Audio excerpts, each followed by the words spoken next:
के दोस्तों, यहाँ मौजूद मेरे साथी मास्क हटा लीजिए। भाई मुलायम सिंह जी, भाई मनीष मीणा जी, दिल्ली विश्वविद्यालय से चलकर आए भाई लक्ष्मण जी, जितेंद्र मीणा जी, भाई मृत्युंजय जी, हम सबके जनरल सेक्रेटरी भाई सतीश जी, गुजरात सेंट्रल यूनिवर्सिटी के भाई आलोक जी, भाई महेश जी, अनुज ज्ञान प्रकाश,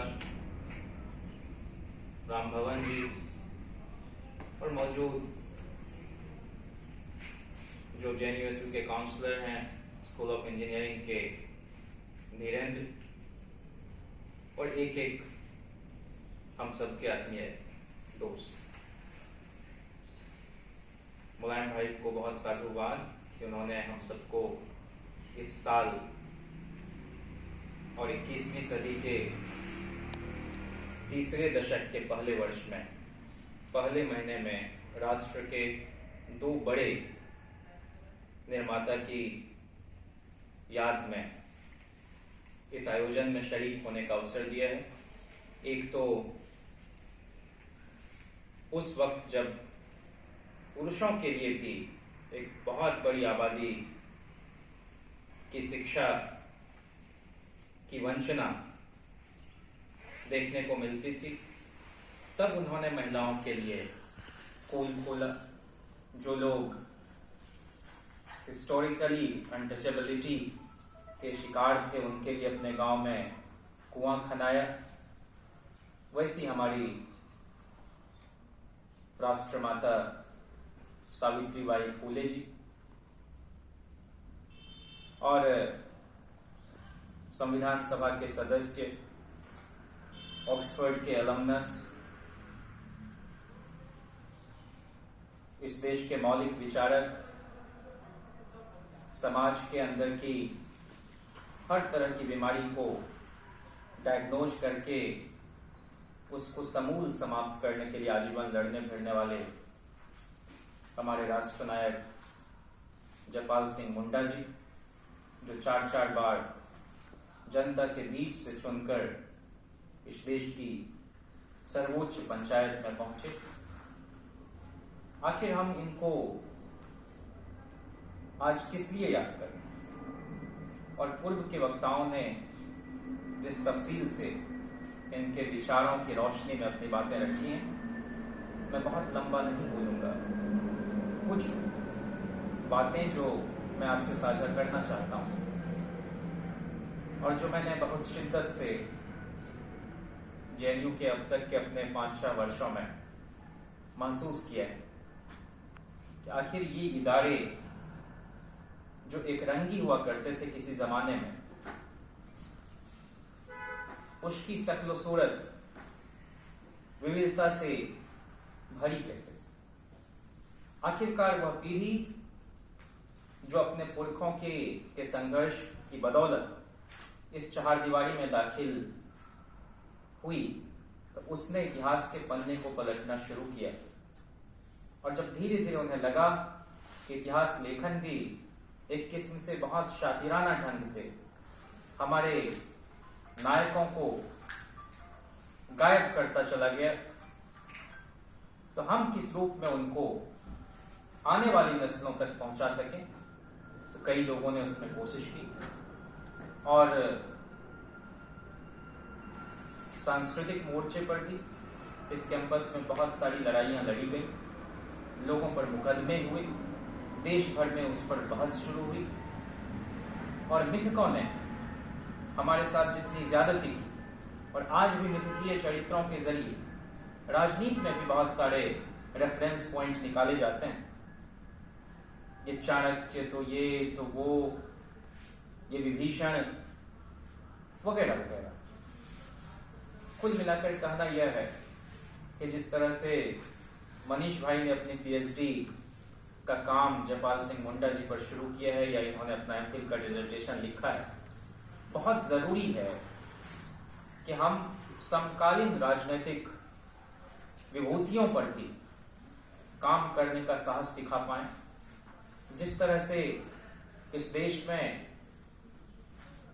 आदिवासियत की मूल पहचान की एकता की लड़ाई के लिए लोगों ने वैचारिक जद्दोजहद की, आज भी क्या कारण है कि कोई जननायक कर्पूरी ठाकुर पर पीएचडी करना चाहे, कोई प्राइमरी लिटरेचर अवेलेबल नहीं है, सिवाय इसके कि भीम सिंह जो एमएलसी होते थे और उन्होंने कुछ लोगों का संस्मरण जुटाया और 2 वॉल्यूम में वो एक किस्म से मेमोयर है, लेकिन उनके काम काज पर बहुत कम लिखा पढ़ा गया। और एक किताब जो उन्होंने लिखी भी, कितना सच कितना झूठ, वह भी आउट ऑफ प्रिंट हो गई है। तो इस तरह के जो काम हैं, जो हमसे अपेक्षा की जाती है समाज के लोगों द्वारा कि आप यहाँ आए हैं तो क्या कुछ प्रोड्यूस कर रहे हैं। हमारे यहाँ जब बिहार में सामाजिक न्याय की सरकार चल रही थी और जिस तरह की फप्तियां कसी गईं, ये तो 5वीं पास हैं, ये कैसे मुख्यमंत्री बना दी गई, थोप दिया गया, डमी चीफ मिनिस्टर है। आप देखिए कि यहां से भी आपको एक सच्चाई सामने आती हुई दिखेगी कि किसी ने भी आजादी के बाद से 1997 तक, 24 जुलाई 1997 तक रोक कर रखा था किसी भी पॉलिटिकल पार्टी को कि आप किसी पोस्ट डॉक की भी महिला को चीफ मिनिस्टर बना दें। एमए पास भी तो वहां लेजिस्लेचर चुनी ही गई थी। तो ये किसी भी तरह से आधी आबादी को सामने नहीं लाने देना है। और ये सिर्फ हिंदुस्तान की बात नहीं है, बल्कि मानव सभ्यता में बहुत सारे मुल्क ऐसे रहे जहां की एडल्ट फ्रेंचाइज के लिए कितना संघर्ष किया गया। और ये सब वो मुल्क हैं जो अपने आप को प्रोग्रेसिव कहते हैं, जो अपने आप को डेमोक्रेसी के बहुत बड़े रक्षक कहते हैं। हमारे यहाँ तो बाबा साहब के नेतृत्व में जो आईन ड्राफ्ट किया गया उसमें तो जन्म के साथ 32 दांत मिले और सबको वयस्क मताधिकार मिला, चाहे वो दलित हो, आदिवासी हो, शोषित हो, उपेक्षित हो, सामान्य तबका। तो आज इतने वर्षों के बाद भी, और जेएनयू तो जब से इसकी बुनियाद रखी गई, संगे बुनियाद, तब से लेकर इसका अपना एक डेमोक्रेटिक मिजाज है।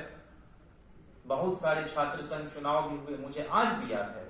और लक्ष्मण भाई, जितेंद्र, हमको जहां तक याद है कि आप सब लोग आए थे 2018 में भी, और उसकी बहुत चर्चा नहीं करना चाहता हूं, लेकिन मनीष भाई आकर और गले मिले और बोले कि इस डिबेट में जयपाल सिंह मुंडा की चर्चा आपने की है और इसके आगे तो मतलब मैं कुछ कहने की स्थिति में, इतनी भाव विह्वलता। तो कहना यह है कि जैसे लक्ष्मण भाई बोल रहे थे कि इसमें कुछ बाद में तस्वीरें लगी, कुछ पहले से, आखिर कौन लोग थे जो कॉर्नर करते थे। उसकी एक, चूंकि थोड़ी बहुत पत्रकारिता की पढ़ाई मैंने भी की है, मैं आपको बताऊं, राजनीति से आप सहमत असहमत हो सकते हैं, लेकिन चंद्रशेखर रावण ने बहुत बड़ी रैली और बहुत बड़ा जमावड़ा जंतर मंतर पर किया था। और उसकी रिपोर्टिंग आप जब देखेंगे अलग अलग अखबारों, और सिर्फ हिंदी को पूछने की जरूरत नहीं, इंग्लिश न्यूज़पेपर जो डेलीज है उसमें भी आप इंडियन एक्सप्रेस उठाकर देख लीजिए, द हिंदू उठाकर देख लीजिए, आप फ्रंट पेज तो छोड़िए, अंदर के पन्नों पर भी आपको नहीं नजर आएगा। और जो दिल्ली में छू करके कुछ आता था, ये जो अतिरिक्त पन्ने, उसमें भी दूसरे पेज के किसी कोने में डूबी हुई वो खबर थी, सामने से। मतलब कि इतिहास लेखन इस तरह से किया जाए।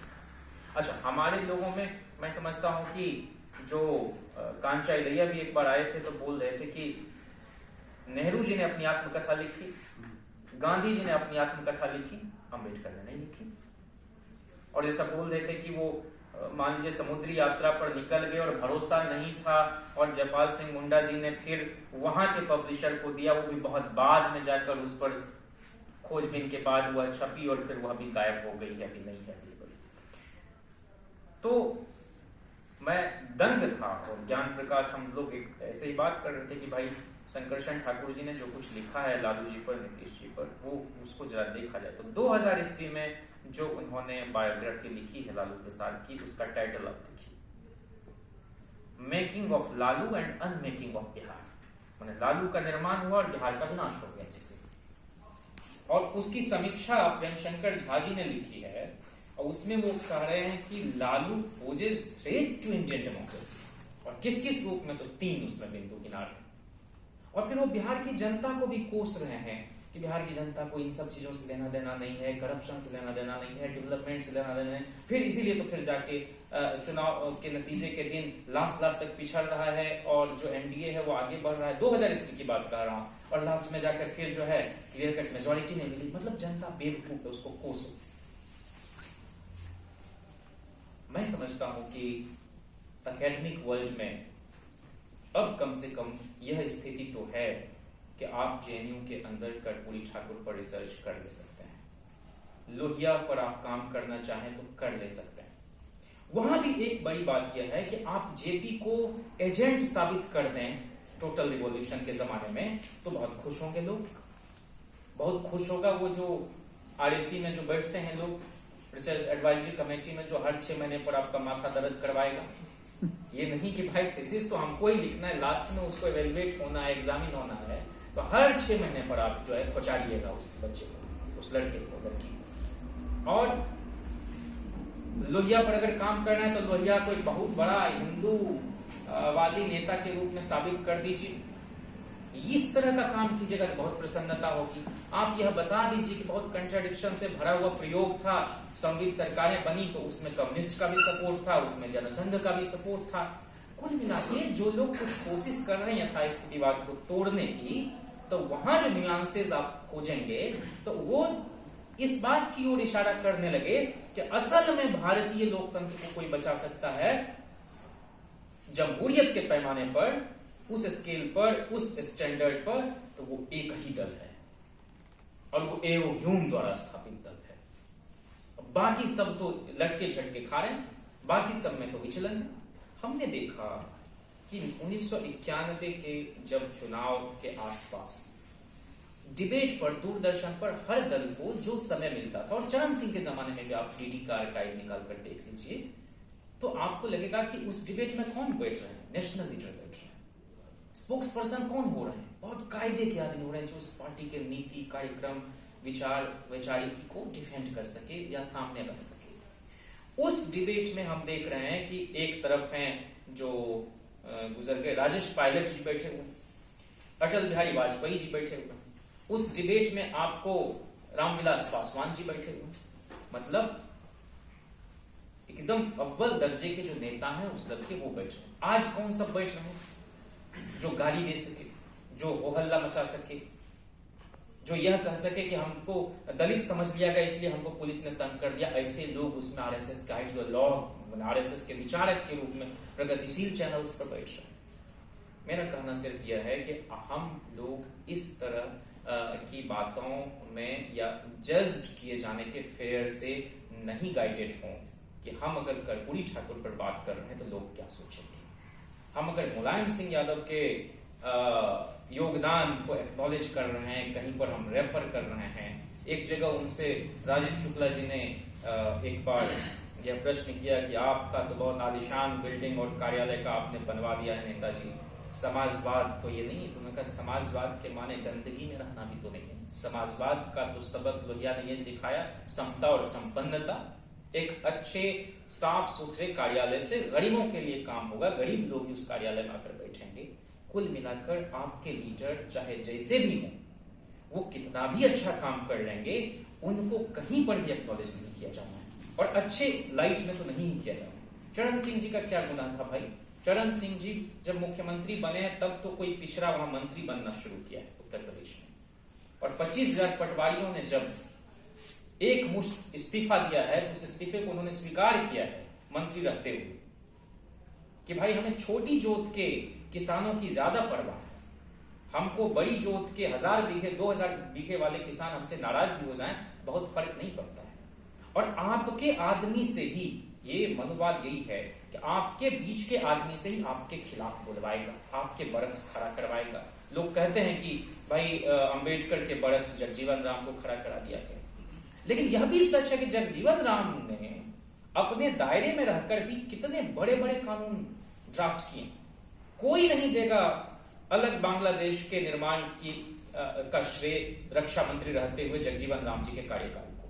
कोई नहीं लेबर लॉज में उनके क्या, श्रम मंत्री रहते हुए उनके क्या योगदान है। या फिर कोई नहीं उनको फूड और कंज्यूमर अफेयर्स मिनिस्टर रहते हुए जो उनके कामकाज हैं उसकी चर्चा करेगा। लोग यह कह देगा कि आपातकाल के प्रस्तावक थे जगजीवन राम, इसलिए उनको कोसो। हम सिर्फ यह कह रहे हैं कि सच्चाई से हमको मुंह नहीं मोड़ना है। इतिहास बहुत निर्मम और निष्ठुर होता है। इतिहास में दुविधा के लिए कोई जगह नहीं होती। हमारे समाज से आए हुए लोग अगर किसी मोड़ पर कोई गलती किए हैं तो इतिहास में उसका भी जिक्र होगा, लेकिन हम इस हद तक न चले जाएं कि किसी को बास्टर्ड बुलाना शुरू कर दें और किसी को गाली गलौज करने पर उतारू हो जाएं। दुनिया जानती है कि मंडल कमीशन के लिए कितनी जद्दोजहद हुई है। 40 साल हो गए 31 दिसंबर को जब 11 लेकिन आज भी हम कहां हैं? हमारे समाज के लोग कितने, आज आदिवासी अधिकारों पर हम लोग बात करते हैं तो कौन नहीं जानता है कि छत्तीसगढ़ में अंबानी कितने बड़े बड़े कारखाने और कितने बड़े बड़े अपने वेंचर्स वहां पर लगा रहे हैं और गांव का गांव बह जा रहा है, उसकी किसी को कोई परवाह नहीं। कौन नहीं जान रहा है कि इस देश में पूंजीवाद की आमद के बाद या मंडल के लगने के बाद किस तरह से एलपीजी आता है और हमारी पूरी की पूरी पीढ़ी नेस्तनाबूद हो जाती है। इसलिए आज भी लड़ाई वही कि हमारी आधी आबादी अगर विश्वविद्यालयों में दाखिल होती है तो उसको नौकरी कहां मिलेगी? कोई भी माँ बाप क्यों पढ़ाता है? उसके अंदर अगर आज भी मिडिल क्लास इनसिक्योरिटी है तो उसको दूर करने के लिए हम लोग कल्चरल फ्रंट पर क्या क्या लिटरेचर प्रोड्यूस कर रहे हैं। हमने कह तो दिया कि हमको मंदिर मस्जिद नहीं जाना है, गुरुद्वारे और गिरजा के चक्र में नहीं पढ़ना है, किसी धर्म के पोंगा पंथ में नहीं पढ़ना, लेकिन हमारी बेचैनियों, हमारी बेताबियों, हमारी छटपटाहट, हमारी अखलाहट का क्या आउटलेट है?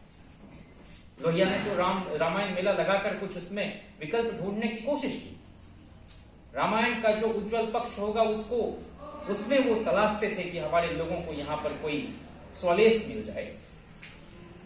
हम क्या करें? नवाज देवबंदी का एक शेर है कि माना कि मियां हम तो बुरों से बुरे हैं, माना कि मियां हम तो बुरों से बुरे हैं, कुछ लोग तो अच्छों को भी अच्छा नहीं कहते, एक हम है कि गैरों को भी कह देते हैं अपना, कुछ लोग तो अपनों को भी अपना नहीं कहते। जब तक हम यह नहीं सीखेंगे कि अपने लोगों की उपलब्धियों, छोटे छोटे अचीवमेंट्स को चेरिश करें, वो क्या है कि आप हमको कोट कीजिए, हम आपको कोट करेंगे और एक वक्त आएगा कि दोनों दूसरों के द्वारा कोट किए जाएंगे और इसी पर पूरा एकेडमिया बेस्ड है।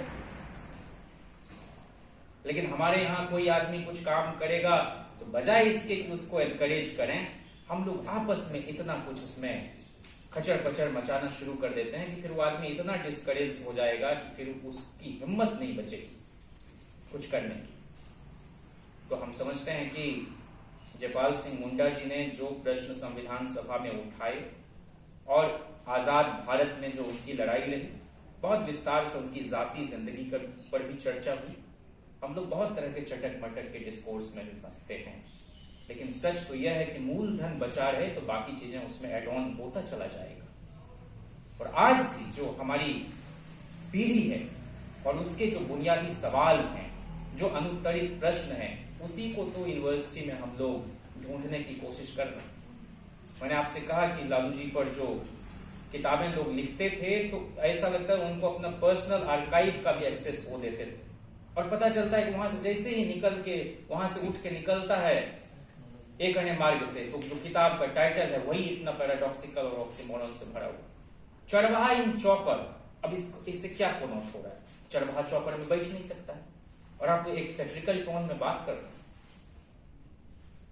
तो इतिहास लेखन के भी ये सब जो हैं नमूने, जब संसद में मंडल की बहस में पढ़ रहा था और तफसील से सभी लोगों के उसमें रिमार्क्स, तो हमने देखा कि शरद यादव खड़े हुए हैं तो वहां से एक आदमी कमेंट कर रहा है, एक एमपी, कि देखो देखो सोशल जस्टिस खड़ा हो गया।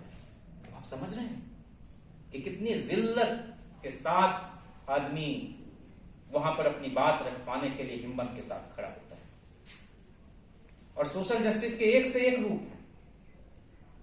कुछ लोग चले गए इस दुनिया से, उन पर मैं कोई टिप्पणी नहीं करना चाहता, लेकिन जब इकोनॉमिक बेसिस पर रिजर्वेशन की कवायद चल रही थी और उसको कानूनी रूप दे दिया गया, तो कहा गया कि भाई हम लोग तो खेत जोत कर भी, कहीं काम करके भी जी लेंगे, इन लोगों के पास तो अब जमीन ही नहीं बची। इस तरह की भी बातें हुई हैं। आज कितने लोग हैं, संविधान सभा में महिला सदस्य नहीं आई है, ये जयपाल सिंह मुंडा जी की पीड़ा थी, लेकिन आज कितनी महिलाएं चुनकर आ रही हैं, और हम टिकट भी दे रहे हैं तो वहां पर हरा दिया जा रहा है। पिछली बार तो 10 महिलाओं को टिकट हमारी पार्टी ने दिया था, 10 में 10 ने जीत दर्ज की। इस बार तो 16 से 18 तक दिया गया, हम नहीं जीत सके। और जो लोग कहते हैं 33% रिजर्वेशन होना चाहिए, वो लोग कितना टिकट दे रहे हैं? सांगठनिक ढांचे में उनकी कितनी नुमाइंदगी है? तो ये सब सवाल हैं जिस पर बहुत विस्तार से बात करने की जरूरत है। वो कहते हैं कि विद्या हमारी भी काम में तब तक कुछ न आएगी, बालिकाओं को भी सुशिक्षा दी न जब तक जाएगी, सर्वांग के बदले हुई यदि व्याधि पक्षाघात की, तो ही न क्या दुर्बल तथा व्याकुल रहेगा वात की।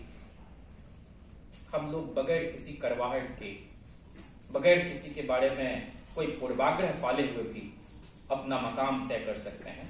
अगर हिस्ट्री राइटिंग नहीं हुई है, अगर इन लोगों को उपेक्षित रखा गया है, तो हम लोग कलम चलाएं। बोलने के लिए तो हमारे पुरखे बोलकर गए ही हैं। मुलायम भाई ने कहा कि ओरल ट्रेडिशन में सब कुछ मौजूद है, लेकिन हमारा बहुत बड़ा नुकसान इस वजह से भी हुआ है जो ओरल कल्चर में हमारे पास है। अभी आप जाइए हार्डवेयर, यहां का बहुत कुछ वहां आपको प्रिजर्व करके रखा गया है, और हमने देखा बिहार विधानसभा की लाइब्रेरी से ट्रक का ट्रक भर के उसको बेच दिया गया है किलो के भाव में, और वो डिबेट आपको नहीं मिलेगा। डिजिटाइजेशन के नाम पर नष्ट नाबूद किया जा रहा है। पार्लियामेंट की नई बिल्डिंग बनाई जा रही है, आपने कहा कि ये नई वहां पर नई पार्लियामेंट की बिल्डिंग में उनके कौन कौन नमूने का पोर्ट्रेट वहां पर लगाया जाएगा, और आपके किन किन लोगों का वहां पर ध्वस्त किया जाएगा। इमेजिनेशन से तो ऐसे ही गायब किया जाता है। क्यों नहीं चर्चा होती है कि भाई सीमा पर जो लोग इस देश की अखंडता संप्रभुता को अक्षुण्ण बनाए रखने के लिए लगे हुए थे, उनकी जो डेड बॉडी है वो जहां तहां जहां भी है उसको घर नहीं पहुंचाया जाता था। इस देश में रक्षा मंत्री बनने के बाद पहली बार मुलायम सिंह यादव ने इस बात को इंश्योर किया कि चाहे जितना भी खर्च भारत सरकार का आए, उन जवानों का पार्थिव शरीर उनके परिजन तक सौंपा जाएगा। कोई नहीं कहे। जब यहां पर इलेक्टोरल, और ये बात जानिए कि संसदीय राजनीति के बगैर इस देश में कोई बदलाव नहीं हुआ। अगर कांग्रेस के तरफ से प्रधानमंत्री नेहरू जी, शास्त्री जी, इंदिरा जी, राजीव जी, नरसिम्हा राव जी और मनमोहन सिंह जी बने 6 प्रधानमंत्री मोटा मोटी, तो आप जानिए कि इस देश में नेशनल फ्रंट और यूनाइटेड फ्रंट और जनता की सरकार जब बनी थी, तो वो सब मिला के भी मोरारजी देसाई, चरण सिंह 2, वीपी सिंह 3, श्री चंद्रशेखर 4, एसडी देवेगौड़ा 5, आई.के. गुजराल 6 प्रधानमंत्री हमारी तरफ से भी हुए। लेकिन कितने साल का शासन रहा हमारा? 2.5 साल, 77 से 80, 2 साल के आसपास 89 से 90-91, और फिर 96 से 98, वो भी पूरा 98 नहीं, कुल मिला के हमारी हुकूमत इतनी ही रही, और इतने में ही हमारे लोगों का कुछ कल्याण हो पाया। तो राजनैतिक रूप से भी अपनी ताकत आप देख लीजिए, झारखंड पार्टी से कितने एमएलए जयपाल सिंह मुंडा जी के होते थे और कितने एमपी होते थे। धीरे धीरे हमारी पार्टियां जो भी थी, ऑल इंडिया पार्टी, उसके इतने टुकड़े किए गए, और यह राष्ट्रीय अध्यक्ष को समझाने में कुछ मन वाली ताकतें कामयाब हुई कि आपको उत्तर प्रदेश का मुख्यमंत्री बने रहना है तो बाहर इधर उधर पैर आप मत पसारिए, नहीं तो आपकी ताकत में छीजन हो जाएगा। आप पटना तक ही रहिए महदूद, बाहर चुनाव मत लड़वाइए। तो मणिपुर में होते थे, राजस्थान में होते थे, दिल्ली में होते थे हमारे एमएलए। इवन जो हमारे साथी जो बाद में दूसरी धारा में चले गए, समता पार्टी का मुख्यमंत्री मणिपुर में होता था। हम समझते हैं कि हमारा बिरादराना है इनसे, हम समझते हैं कि ये कोई और नहीं है, ये एक ही मूल से निकले हुए लोग हैं। इसलिए जब हम अपना एक्सप्रेशन दें तो बहुत कटुता और बहुत जमीन आसमान की बातें करते हुए न करें। इन सब का थोड़ा न थोड़ा योगदान है किसी न किसी मोड़ पर। विधानसभा की शक्ल सूरत बदली कब? जब हमारे लोग नेशनल प्रेसिडेंट होने लगे, अपनी पार्टी खड़ी कर दी, नहीं तो दिल्ली के दरवाजे पर आपको माथा टेकना पड़ता था और तब जाके आपके लोगों को टिकट मिलता था, और वो भी बहुत ह्यूमिलिएशन के साथ। लखनऊ, चंडीगढ़, आपको कटक, आपको पटना, यहाँ की जो सरकार थी वो वहां से नहीं संचालित, निर्देशित, नियंत्रित होती थी, वो कोई और तय करता था, और 5 साल तक कोई मुख्यमंत्री अपना कार्यकाल पूरा नहीं कर पाता था। इसलिए हमको सांस्कृतिक मोर्चे पर भी, साहित्यिक मोर्चे पर भी, हमको राजनीतिक स्तर पर भी और सामाजिक स्तर पर भी एक साथ सोचना समझना है, और जितना बोलना है उससे ज्यादा पढ़ना है, उससे ज्यादा लिखना है, और तभी जाकर यह लड़ाई कहीं अपने जगह पर पहुंच पाएगी। मैं बहुत मुबारकबाद और बहुत साधुवाद देना चाहता हूं भाई मुलायम सिंह जी को, जिन्होंने एक पहल करके साल के पहले ही सप्ताह में हम सबको इस विचारोत्तेजक गोष्ठी में शिरकत करने का अवसर दिया। और जो जयशंकर प्रसाद जी की बात कह रहे थे, उन्हीं की लाइन है कि शक्ति के विद्युत कण जो व्यस्त विकल बिखरे हैं हो निरुपाय, समन्वय उनका करें समस्त, विजयनी मानवता हो जाए। सब स्कैटर्ड जो ताकतें हैं उन सबको इकट्ठा इसी तरह से किया जाएगा, और वो संवाद से होगा। बहुत पढ़ने की जरूरत है, बहुत कायदे से चीजों को समझने की जरूरत है, नहीं तो इसी तरह से शरारत हो जाती है। फाइल आती है, हमारे लोग उस पर साइन कर देते हैं आंख मूंद के, उसका क्या रिप्रिकॉशन होगा वो कई बार नहीं समझ में आता, अधिकारी समझा देते हैं। एक भंगी समाज के माता प्रसाद को छोड़कर आज तक कोई दलित समाज का होम सेक्रेटरी नहीं हुआ। कैबिनेट सेक्रेटरी की तो बात ही छोड़ दीजिए, कोई आदिवासी कभी बनेगा, इनके इमेजिनेशन में आज तक है ही नहीं। और जो कहते थे कि समता, बंधुत्व, जमहूरियत हमसे सीखना है, हम इस देश के पहली पंक्ति के लड़ाका हैं, हमने इस देश की आजादी में अपना योगदान दिया, तो वो जो एक किस्म का स्पिरिट है वह जिंदा रहे, और यह देश सबके सींचने से बना है। यहाँ पर तमाम लोगों ने बहुत मशक्कत के बाद कुछ नया डिबेट और डिस्कोर्स शुरू किया, तब आज हम सब लोग यहाँ पर बात कर पा रहे हैं। हमको याद है 15 में मैं आया था, एक सेमेस्टर का डेफरमेंट लिया, और मुलायम भाई वगैरह उस वक्त यहाँ पर होते थे, एएसएफ में हम सब लोग थे, और जिस तरह से ऑक्युपाई यूजीसी मूवमेंट चल रहा था, जिस तरह से सारे लोग यहाँ से जाते थे, वहां मार पिटाई खाते थे, उसके बाद किसी तरह से यहाँ पहुंचते थे, और आप गंगा ढाबे पर बहुत शान के साथ साबरमती पर जाकर पुतला दहन कर लेते थे। इतना तो सर्विलांस कल्चर उस वक्त नहीं था। 5 साल में कोई इंस्टीट्यूट किस कदर बदल जा सकता है रेजिम के चेंज होने से, ये हम सब लोगों ने देखा है। इस कैंपस की पूरी आबरू को धुलते हुए, कहां पर ग्रेफिटी के जरिए हम लोग बहुत कुछ सीखते थे, आज वो दीवारों से वो सारे के सारी इबारतें गायब होती जा रही हैं। तो ये बड़ी लड़ाई है कि हम अपनी पहचान को बचा के रखें। नागार्जुन ने कहा कि नए गगन में नया सूर्य जो चमक रहा है, यह विशाल भूखंड जो दमक रहा है, मेरी भी आभा है इसमें। तो हम सब की आभा है, हमारे पुरखों की आभा है, और वो आभा बरकरार रहे, हम सब यही चाहते हैं। आपका बहुत शुक्रिया। इनकलाब जिंदाबाद, सामाजिक न्याय जिंदाबाद।